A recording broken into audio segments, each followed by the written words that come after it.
my man is here. We are joined. The man, the legend, the indomitable Carl Jha. How you doing, man? You doing okay this morning or this evening? Well, it's evening for both of us. So you doing okay this evening? How are you, Jamar? I'm doing good. I am doing well, Carl. Carl Jha, he's host of Silk and Steel podcast, focused on China, surrounding regions and their history, culture, and politics.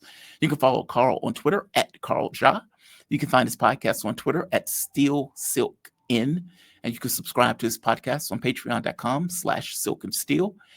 They go through 5,000 years of Chinese history. God, I am always impressed when I bring you on to say it. And I feel like I'm impressed for the very first time every time I say it.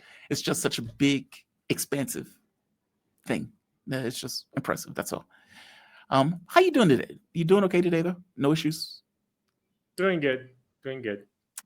Good. What I want to hit with you is I was reading this book. Margaret Kimberly gave me this book. And there were various topics in relation to China in the context of the book. Everything from whether China is imperialist, everything from the displacement of the United States in the context of China. From your point of view, if China, how do you view China? I know they call themselves a socialist country or communist country with Chinese characteristics. How does that communist country remain a communist country when, for all intents and purposes, they're riding capitalism like an animal? I mean, they're effectively riding it like a bull. They're saying, okay, we're going to use the capitalistic system in order to generate wealth and create wealth. But we're not going to let that wealth be the overt influence in our political affairs. And to somehow create a distinction between these things in a way that we haven't necessarily been able to do here. That's even with a huge amount of wealth inequality in China. How have they been able to partition these two things? I hope that question makes sense, by the way. Yeah, okay. So, I mean, this is a question that I ask time and time again.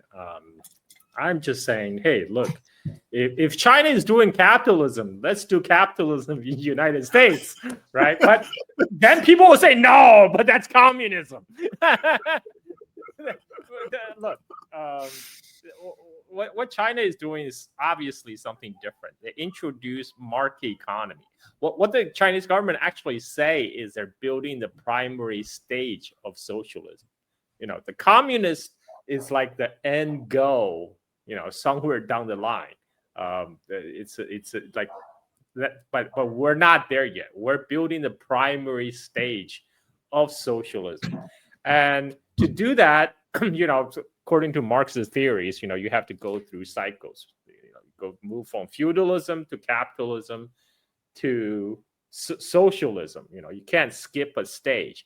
But what actually happened, you know, is the socialist revolution actually succeeded in countries like Russia and China, which is like semi-feudal, you know, not really had its explosion of the capitalist stage. So what Chinese government is saying, okay, let's introduce a market economy.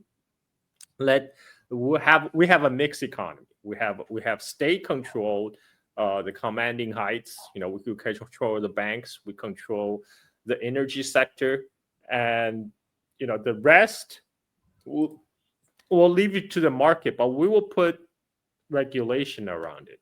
It's like you know, one of the famous Chinese leader Chen Yun, who was kind of the co-leader with Deng Xiaoping during 1980s. He famously said, you know, he proposed what's called the bird cage economy. It's like the free market is a little bird, but you got to put a cage around it, because otherwise the bird will fly away. But the bird can't be the cage can't be too small, you know, because then the bird will die. It will restrict the bird's movement. The cage needs to be large enough that the birds will have the freedom to roam around. But ultimately, there are limits. The birds cannot fly away. So that's how the Chinese leaders conceptualize the Chinese economy. They're going to put restriction around the capital, and so it does not dominate the politics. we saw that with slap down against billionaires like Jack Ma, for example, Yeah. when he tried to branch into finance, and Chinese government's like, no, no, no, Yeah. we're not going down that route. Stay in the That lane. is this is our domain. This is the domain of the government. We're not going to allow follow the same pattern of highly financialization that happened in the United States, that end up hollowing out the real economy. So I hope that gives some answers. But ultimately, what Deng Xiaoping has said is, it doesn't. Socialism is not poverty. We need to be able to provide Yes. a decent quality of life for our people. Otherwise, we have failed. If we cannot compete successfully with a capitalist society in providing a good, decent living for our people, how can we then demonstrate the superiority of the socialist system? And then he goes on to say, it doesn't matter if it's a cat is black or white, as long as it catch mice is a good cat. So Yeah. the goal should still be how to provide best for your people. And I think Chinese government had done a good job in the last 40 years. Since I have been alive, I witnessed that. Yeah.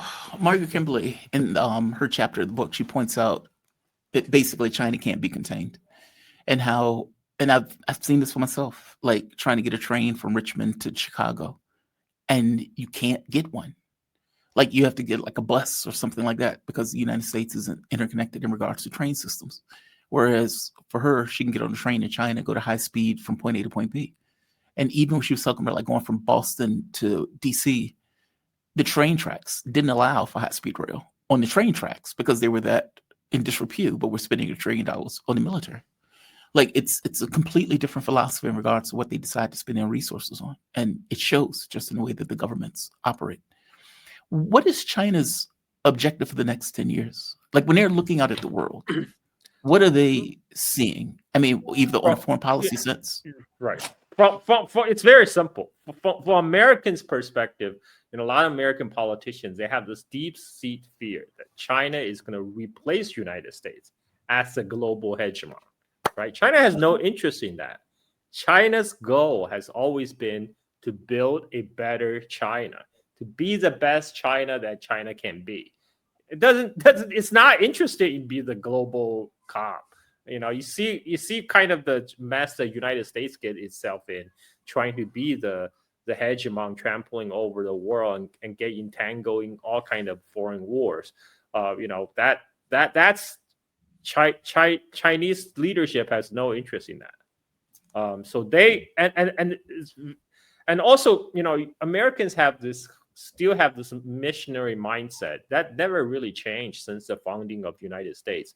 Before it was to go out to the world to spread the gospel, to spread Christianity.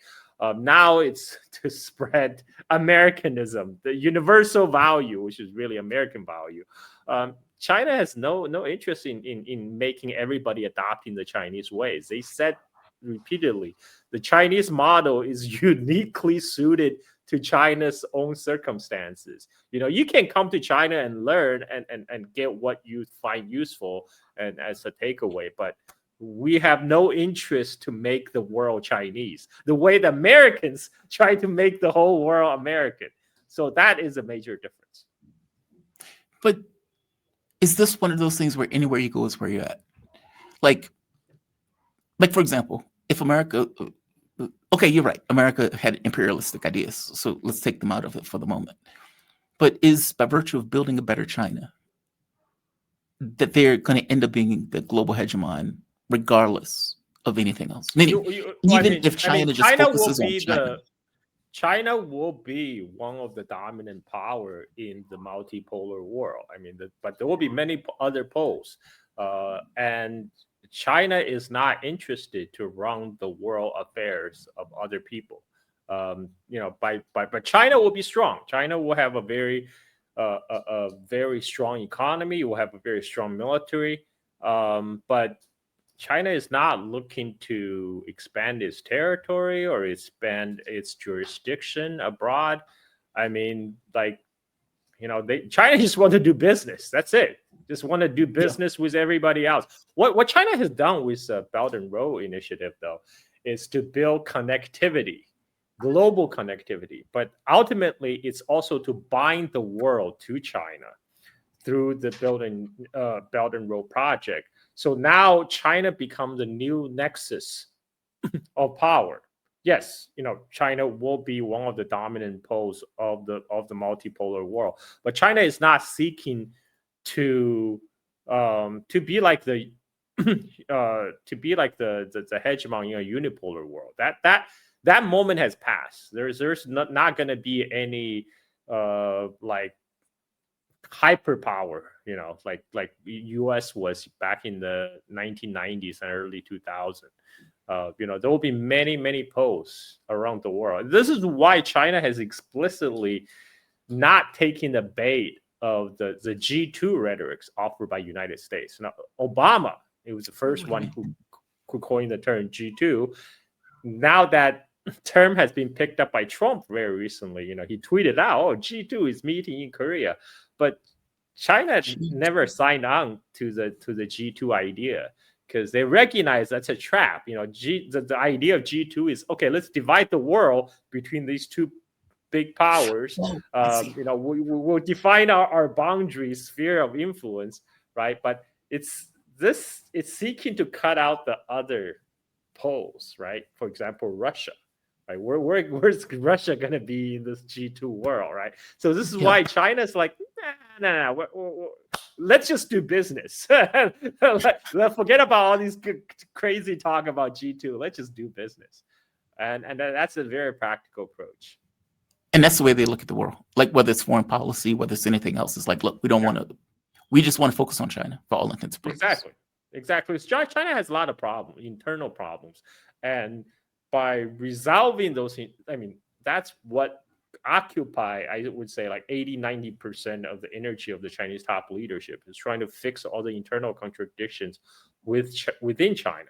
Once they're able to do that, by the virtue of the population of China will become the world's one of the most dominant pole in the multipolar world. I mean, but they're not trying to impose their values on other people. They're not trying to turn people Chinese. Okay, they have no interest in making people Chinese, right? I mean, so because China actually do have more comfortable with diversity in the world than the American.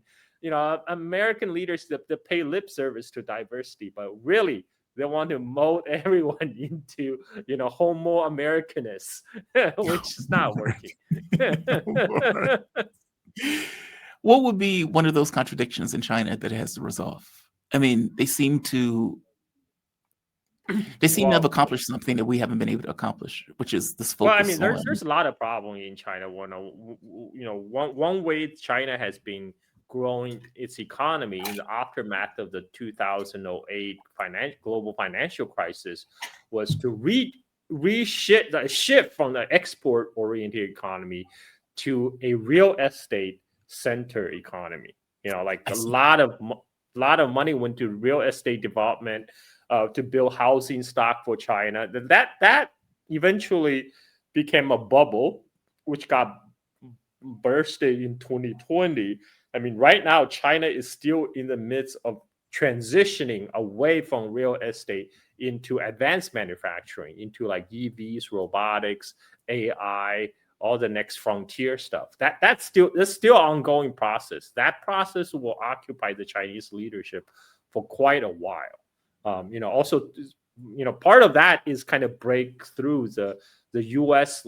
imposed tech containment, for example, semiconductors, that China is not quite there yet. They still have not figured out a way to replace the process of EUV making the most advanced semiconductor chips. I think they're probably pretty close. Give them a few years, we'll figure it out. But I mean, for now, that is what the China is concentrated on to get through the tech bottlenecks, and after that, China will no longer be contained. I'm curious, do you think that the US has fallen into a trap on this?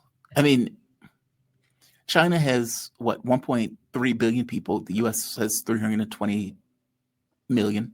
1.4 billion Um, people. Yeah. yeah, they have a huge, like just astonishing number of people, right? So there's Yeah. that, meaning there's more manpower. The industrial base of China Sure. is different. The energy base is different, meaning China has excess Jamar, energy. Jamar, there's no reason for US to compete with China, right? US can just do what China does, focus on itself. If US can fix all the structural problem that it faces right now, US will still be a very wealthy place, a very powerful country. But that's not what our politicians, really want to No, do. no. That's why when you said it was That like is they a don't need to problem. compete, it's like, come on, Carl. Come on. I mean, like they, if China says don't, there's no Chinese model fit, like one fit all. What if there's one thing that United States can learn from China is freaking develop yourself. Focus on your self improvement, like that, including getting rid of all these vested interests that's kind of had the system locked down. That's that's locking down US in this structural decline. A lot of the Mhm. problem with the US is only internal structural problem. Special interests, particularly the military industrial complex, that keep US get pivot from one war to another in perpetual war to Right. fatten the pockets of arms manufacturing. But then there's also the highly financialized economy, right? This is what led to the hollowing out of the manufacturing base in United States, is because all these Wall Street guys have turned everything into financial speculation rather than making useful stuff. And this, but again, like, our politicians don't want to solve the problem because they are being put there by those same forces, by those special interests, to preserve the status quo, to keep on sucking money to the top 1%. So this is why I think US need to hit rock bottom before it can get better.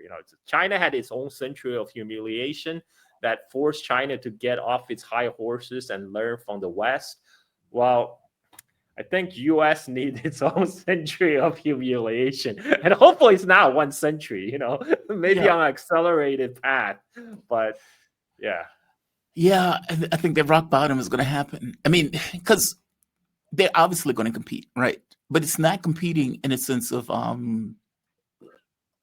this feels different than the now Cold War. when I say compete, like China, by focusing itself, we automatically start to compete.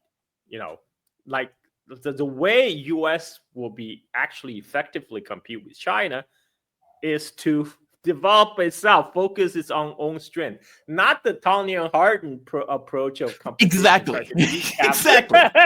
trying to kneecap your competitor. I mean, Yeah. that hasn't worked. In China's case, that hasn't worked, especially when China still have US by the balls in the rare earth. It's like, what? Without rare earth, you're not going to have any manufacturing of the Yeah. modern economy. You won't be making stuff, so forget about it. And Well, so worse than that. right now, Trump administration is finally, after 7 months, finally realizing that. So now they're kind of backing off. But they instead they just decide to go after Venezuela as Yeah. someone smaller size. Yeah. Yeah. After failing in Russia, failing against Iran, failing against China, they're like, hey, we need something smaller to go after to show our military might. It's like, our penis is huge. Really? Let's go after Venezuela. Because that's what it feels like, right? It feels like this is that the United States lives off its military. We spend $1 trillion a year on the military. And if your military can't accomplish its objectives in other parts of the world, we need to show that the dollar is propped up by a powerful military. And so we end up picking on Venezuela. I mean, that's one lens to look at it. Obviously, the relationship between Venezuela, Russia, China, and Iran plays into it, not to mention the oil and the minerals. But That's what it feels like. That's what it comes across as. It's them trying to show that we still got it at the ripe age of 55. And it's like, I can totally bag this 18-year-old at 55. It's like, dude, stop. Just stop. You're past your prime. Um, I mean, you're right. We're trying to compete in the Tanya Harding way. That's what I mean with this feels different than the Cold War. In the Cold War, we were competing by trying to put stuff in space, dumping a huge amount of money into NASA. We were at the very least giving lip service to the middle class, and putting through policies like the Great Society. We're beyond that. And it doesn't seem like we've had the ability to tack back to that in our competition with China. It's almost like when the Soviet Union fell, that was it. But we couldn't, let's say, reshuffle ourselves to get back to a similar mental space in competing against China. But I don't know why it's different. Is it just it's the Cold War 2.0. It's very different from Cold War 1.0 right now. 1.0, Like right? Right now, what U.S. is trying to do is trying to build walls, to wall off U.S. and its vassal states. That means Europe and maybe also the Asian vassals like Korea and Japan, and then to kind of block out the Chinese influence. But it's going to be hard to accomplish because Soviet Union and United States, their economy wasn't intertwined the same way China's and United States economy is. And right now all the big companies like Apple, Tesla, they're all in China. They're all went into China because they recognize they have to be in China in order to be competitive globally. And so the decoupling, I mean, there'll be continued push for decoupling, but I think there's a limit to that. U.S. is already realizing that, especially with the rare earth supply chain issue, there's going to be limit to the decoupling. But I don't know what U.S. gonna do. Right now they're putting all their hope on getting to the AGI first before China. But China is not that far behind in AI. They even said that China is only nanoseconds behind if they are behind.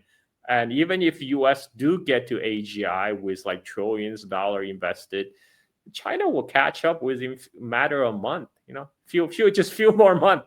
Like United States not going to take over the world in that few months. Like 6 months or whatever time after they get AGI. So it doesn't really matter in the long term.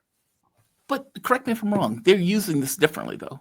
Like when we think of AI, we're thinking of like Palantir.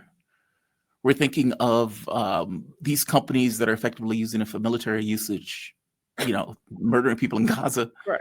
Or Correct. like whereas China seems to be using it for industry, like correct, where they're using it to build stuff. This is what Adam Smith called comparative advantage, right? United States use AI for what they know best, which is killing people, War, and right. China use AI to do manufacturing. They're playing to their strength, and the way that also the AI is being deployed, China, it's very practical. It's very hyper competitive economy. So when they use AI, they're trying to be able to monetize AI as fast as possible. So they actually putting AI to real life applications like robotics, advanced manufacturing. A lot of the Chinese big e-commerce site, like Alibaba or even Temu or whatever, in the back end, they already have AI built in their back end. Everything is already being powered by AI. You just don't know it because for end users, they're not like going to ask DeepSeek because DeepSeek is already embedded in the back end. But for the front end users, they don't know the difference, right? They will just go through their shopping online as they normally do, and whereas United States now they're betting all the money, trillions of dollars, on getting to AGI first, which is actually not generating a profit right now, and despite open AI being a closed AI, they're charging people money, not the open source tool like many Chinese LLM models are.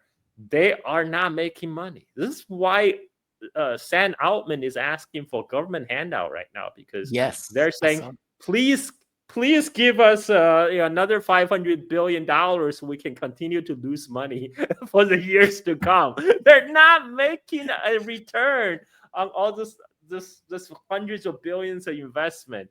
And this is just a bubble. If you look at what they're actually doing, the only guy who is really making money is Nvidia, because Nvidia is selling them all these chips to power all these data centers.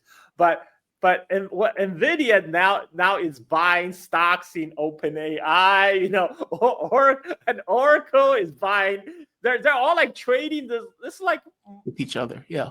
yeah, they're this like funny money. This is only to keep the bubble going, so people can keep on buying Nvidia chips to keep Nvidia stocks high. I think everyone at this point knew instinctively it's a bubble, but they just don't want to admit it. And they're playing the kind of the Russian roulette, right? So like, okay, well, the bubble is gonna eventually burst, but let's get as much money as possible before it does. They're trying to stay in it till the last possible moment. Yeah, this is not going to end well. I mean, from my understanding, it's like if it wasn't for the AI stuff, our economy would be in a recession right now.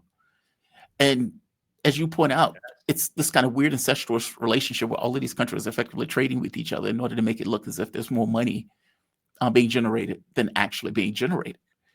And if they can't get AGI, at some point, this is going to blow up in their face. And that market is going to take a hit directly. I mean, I was around for the dot-com bubble. I know you were too, where it was like all of these ideas about these companies would do pretty much nothing. They would make no money. And yet all of this money would be dumped into these companies.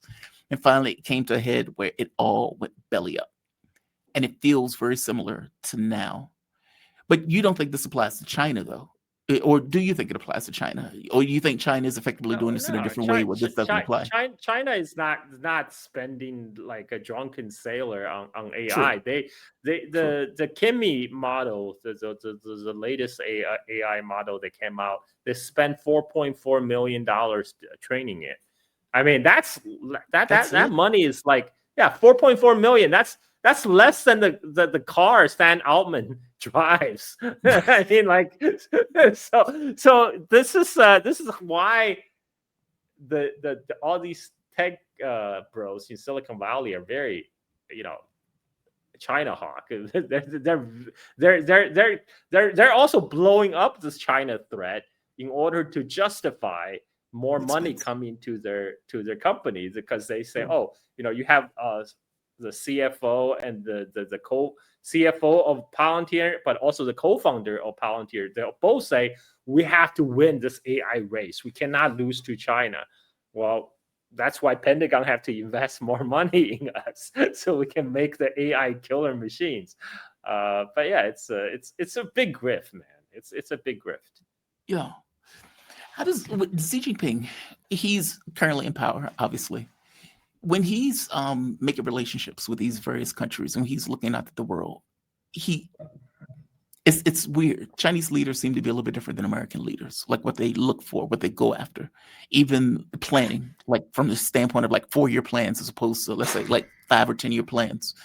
How does, when people criticize Chinese foreign policy, for example, and they think China should be more proactive, not just in the Middle East, but in other countries also, what would you say to that? I mean, because you can make an argument that says, well, they are proactive. They're building bridges and roads and hospitals, et cetera. And these things are matters of foreign policy.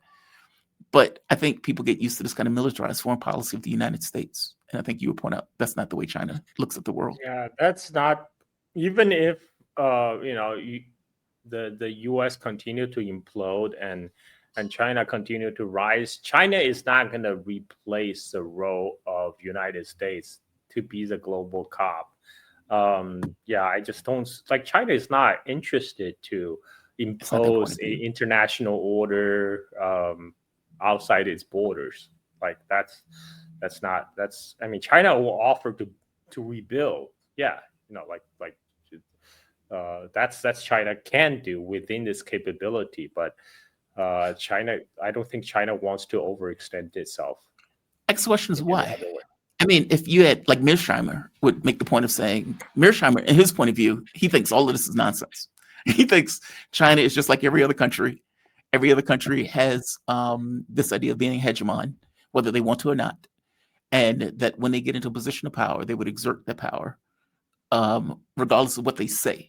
Meaning, from his point of view, China is telling itself myths about itself, and that for all intents Uh, and purposes. And by the way, I don't buy this. I think yeah, China no, is no, no. fundamentally. I think Mearsheimer is like is one of the top scholar on United States. He understands U.S. inside out, and his verdict on U.S. is spot on, especially the how the U.S. empire is wrong.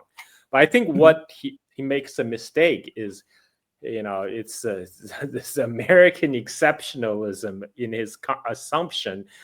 Well, maybe I can't call it American exceptionalism because he assumes United States is a norm. Okay, so Yes. U.S. This Yes. in this instance, I think U.S. exceptionalism may be justified because I don't think U.S. is a norm. Like U.S. has been quite exceptional empire. There has never been in human history a global spanning hegemon the way the United States, not even the British Empire. True. But the Soviet Union would So have behaved the same way, though. Like if it was the Soviet Union that took the primacy position, they probably would have behaved in a very similar way. And I think that's what Mearsheimer looks at. I think Mearsheimer looks at it and says, well, the Brits behaved this way. I mean, granted, they didn't have the technological capability to do it, but if they would have had the technological capability, they would have behaved in a similar way. If the Soviets would have taken over as opposed to the US, the Soviets would have behaved this way.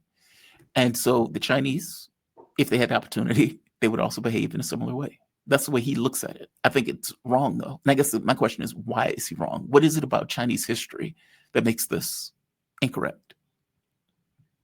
well, throughout the Chinese history, thousands of years of it, like some call it inward looking, but really, China has mostly Chinese leadership through all the imperial dynasty has been very much focused on running China because there's China is so large and it has a lot of problems that you need to deal with.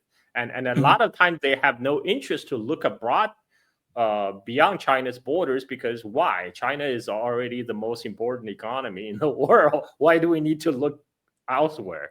Right? It's unlike Europe during the Age of Discovery. One of the driven force of the quote unquote Age of Discovery was because Europe was relatively poor. You need to go out to grab the wealth from the rest of the world, Well, right? That is right, why they're looking right, for the trade route to China. You know, right. that is a motive. Whereas China's like, we're already rich. We don't need to go. The other people are poorer than we are. Why do we? We have no interest to go find out what lays beyond because we just assume they're even poorer. So that is I don't know if that mentality carries over, but that has been the norm of the Chinese history. A lot of people ask the question, why didn't China, send ships to America to colonize the world? Right. Because for most Because they part, had the it's tech. Chinese. The Chinese saw no profit in it. It's like they can make much bigger profit in China itself. China was the most productive economy of the world for much of the human history. They didn't need to go out. They can just make money in China. So that is a difference. I don't know whether this will change. Nobody can really predict the future, but from the Right. current trajectory, looks like China has no interest to dominate the world the way that US did. Is it a philosophical difference? Like, No, meaning it's is it not. It's like just why, just mechanical, why, basically? Like, why do we need to do or this? like why can't we just focus on making our lives prosperous? Make China, the most prosperous nation. Like let others deal with their problems, right? So like not Yeah, our problem. Yeah. yeah. And maybe this is my American point of view that seeps into this conversation. Because from my point of view, it's kind of like, well, obviously you're going to dominate the world, right? Obviously you're going to do this stuff. Obviously you're going to send ships out. What changed then? I mean, because you're right. China at one point was the dominant. Kalis of Estonia, Planet of the Apes, they don't know this, apparently, or she didn't know this, that China was the dominant, let's say, country for thousands of years. But what changed? How did that century of humiliation come into fruition? I've heard Well, arguments made, but give me your take on well, this. You've the Industrial Revolution happened. That was a whole quantitative. It's a qualitative game changer because by able to harness fossil fuel, like the exploitation of coal in England, using to build steam engines. You suddenly your productive power just went multiple. And that propelled England and laid by osmosis the rest of the Europe to propel them above the militarily. rest of the world. The Industrial Revolution was really the game changer. This is why before 18th century, the Europe hasn't, even though the Asia discovery started back when Spain and Portugal started to sail the seas.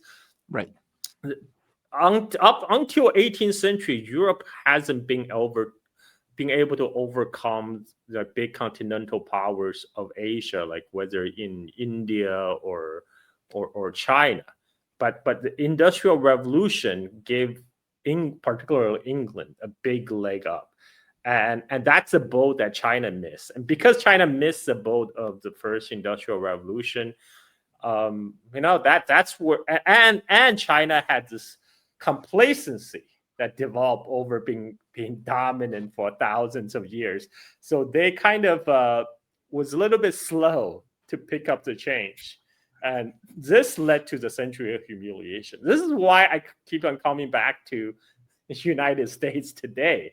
This is where U.S. is now. U.S. has been, a lot of Americans are resting on Oh, the the complacency. laurels. The Oh complacency. yes, we are still the number one power. We're all gonna, because those Chinese are gonna collapse anytime now. Like this, they cannot innovate. We don't need to worry about them. They're gonna demographically implode. There's a lot of copium still today. We're still very much stuck in the denial phase of the 5-step grieving process. Whereas China, they have learned their lessons, very hard lessons during the century of humiliation. They learned, okay, we got to learn the Western science, Western technology. Now China industrialized. That is Right. different. Before we had this age of great divergence, when Europe diverged from the rest of the world, through colonialism, imperialism, but most importantly, industrial revolution. And then now we're having an age of great convergence when countries in the global south are starting to industrialize, but particularly China. China is industrialized, so now the level playing field. There's a level playing field, and now you're competing on infrastructure. You're competing on human capital. Guess what? China's human capital is like 4 times the size of United States, and Yes. and so this is why they're afraid of China on AI. Why they have to adopt the Tony Harden approach, because China has one natural advantage. Because their AI is embedded everywhere, and they have such a large population, and their e-commerce is a lot more integrated. So that means they have an advantage in data. Like because the Right. AI is only as good as the data you feed it to train the models, right? So Chinese have the real big data, by the sheer size of their population. So they have that natural advantage. But right now, a lot of the American, especially political elite, some American, the smart fractions of American elite are starting to aware what's happening in China. But most of the politicians, they still have their head in the sand, if not firmly stuck in their ass. They just don't get it. They don't get it. Yeah. Speaking of So oh, go ahead. please finish. I'm sorry. No, I'm sorry. No. I didn't mean. This is why I just going back to what I said earlier. U.S. need its own century of humiliation before they man up to do the hard task of structural reform to It's actually coming. you know. So right now I don't see a way. Honestly, right now I don't see a way for U.S. to deal with a lot of the structural problem. But because there's still enough people that kind of still get by. It's like kind of the frog boiling in the water. But we need the water to boil have the frog really feeling the heat, and then maybe something Change. will change. Yeah. Yeah, this was the argument I was making before you came on. That like how Donald Trump's polling has dropped like 23 points. And he has failed at everything. Like every task that he came in to accomplish, he miserably failed. And so the public is like, oh, Trump sucks. Let me go back to Democrats who offer nothing. So, in a political sense, there is no way out. In a political sense, Yeah. meaning the political structure of the United States doesn't necessarily allow for a solution to solve the issues that are structural problems that are associated with the United States. So then it's like, okay, so what does the public do? The public doesn't do anything. And so at some point that collapse is going to come. At some point that crash is going to come. It doesn't seem like it's around the corner. I don't know. Yeah, I don't get it. Last thing, Wang Yi is in Moscow at the exact same time that Witkoff is in Moscow. What is that conversation going on with the Russians? I wish I know, but I can make some educated guess. Because right now U.S. is negotiating with Russia on how to end the Ukraine war, and Supposedly, there right? are also some leaks. We don't know whether those leaks can be trusted or not. That supposedly, the deal is for Russia to ditch China to have peace with United States, right? So I'm sure one purpose of Wang Yi's trip is there for both sides to reassure each other. Okay, there's there's not going to be another Sino-Soviet split 2.0. Right. So my that's my guess. My guess is probably something along those lines. But yeah, I mean, right now there's still a lot up in the air. I don't think it, it, I it will be hard for me to foresee like reverse Kissinger at this point, because given what U.S. has pulled against Russia, Yes. I if I were Russia, it would take a lot for me to start trusting United States again. They have to really offer them some really juicy bits if they want to Russia to backstab China, and I just don't see it happening. Just don't see it. Yeah, I don't see it. I don't see how, like, that would be astonishing. Like, for one, you would have to believe what the US is saying. You would have to believe that Donald Trump is like, hey, he seems like a trustworthy fella.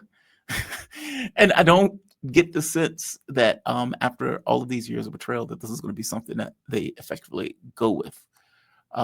Maybe it's just keeping tabs. I know when the first Alaska summit came through, Russia effectively contacted China, India, Brazil, et cetera, to give them a heads up on what was taking place.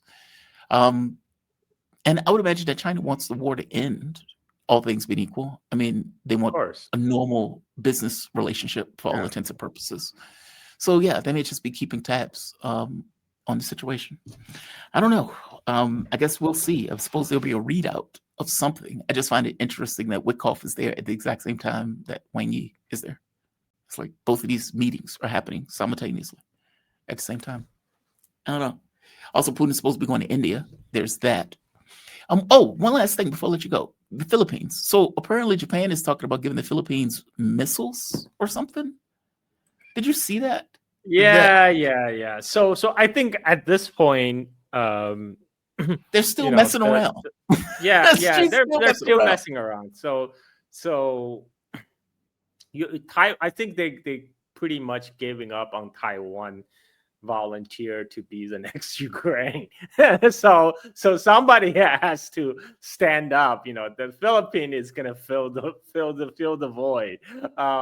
And Japan right now, they're stuck in a very their own Japan and China had a long cold peace since 2010s, since their territorial dispute flared up. And now it's gone from cold peace to active tensions, and so right now Japan is trying to seek assurance, so to speak, to especially to its own public. It's like, look, we're getting all these allies together. We're gonna be tough on China together. Like Japan is facing a lot of problems internally. Japanese economy is imploding right now. The Japanese bond rate just interest rate on the Japanese bond just shot up, and this is because people demanded higher returns for them to continue to buy into the Japanese government debt, and the Japanese Prime Minister, she has every reason to distract the public from the imploding economy and also to shore up her own popularity. How to do that? Let's start a fight with China. This will spark a lot of anti-Japanese feeling in China. In turn, that will ricochet back and spark nationalism in Japan. That will boost my political standing as a tough leader of Japan, defending Japan from the big bad China.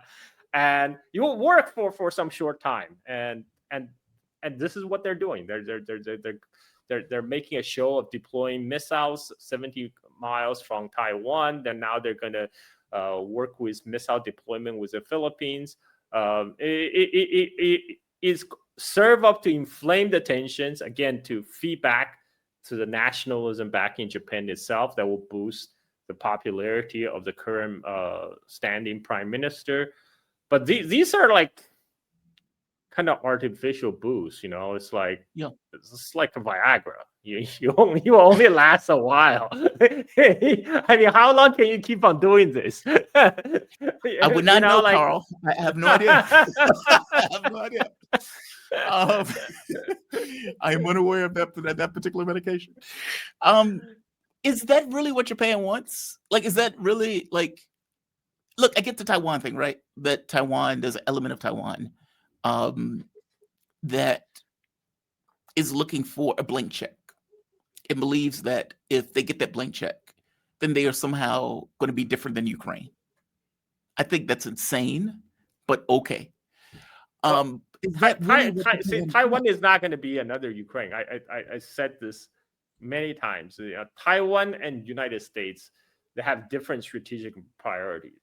U.S. plan for Taiwan is to be the cannon fodder against mainland China. To fight Ukraine, to fight the Shikongs, the Chinese communists, to the last Taiwanese. Just like they do in Ukraine. That's a U.S. plan. But even for the hardcore Taiwan separatists, they want United States to fight for their Taiwan independence. They want U.S. to bleed and die and blood and treasure spent to fight off China. So they're never going to be Ukraine, right? You can say they're maybe smarter than the Ukrainians, but they're not going to be volunteer to be to be fed into the Pentagon meat grinder, right? This is why they're kind of giving up on Taiwan being that role anymore. They're not. That's why they're going to move to the next Philippines.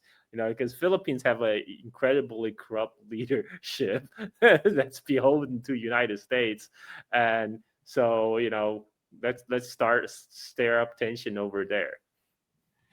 None of the countries in Asia are concerned with Japan's new militaristic framing. I mean, they don't, like, for example, when Germany is like, hey, we'll rearm and we'll do this. And people like me is like, whoa, that's a little disturbing.